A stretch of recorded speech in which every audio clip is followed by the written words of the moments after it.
Chris, thanks. Well, in a matter of hours, the people of South Carolina will only be able to go to work or stay home. As Chris was just mentioned, if you're not essential, stay home. It's the governor's latest move to slow the number of coronavirus cases in the state. Fox Carolina's Michelle Zhu is live in Greenville to tell us what this means for folks before they get their day started. Michelle?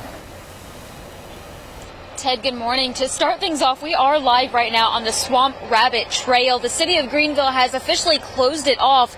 They will put signs out later today to enforce it, but they hope this sends a clear message to people to stay home and stay safe. And of course, this comes as Governor Henry McMaster issued a home or work order effective this afternoon. He says it's now necessary to slow the future rise in infections. Of course, he didn't say this earlier, but he said it was time to take action based on data and science and facts and what health experts are advising. So under this order, McMaster says essential stores will have to limit customers to no more than 5 per every 1,000 square feet. That's 20% capacity. Now, to be clear, McMaster says he's not shutting down more businesses, but there are limits and people should continue to practice social distancing and proper hygiene. And overall, he says it's time for recommendations to become requirements.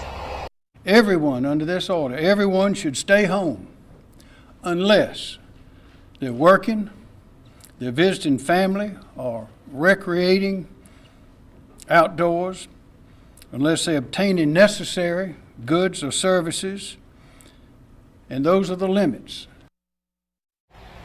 And the governor also said, quote, "We must be aggressive in going after this virus." So here are the key points of his order. Number one, the governor is calling this a home or work order. That means people should only go out for essential travel.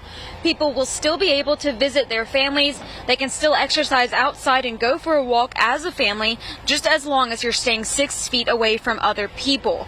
Now, the governor says he hopes this order will not only help curb the spread, but also reduce the number of infections, reduce non-compliance, and finally the number of people having to get out of their jobs right now. And ultimately, he hopes to get everything back to normal. But in the meantime, people should take this seriously. This order will go into effect at 5 o'clock today.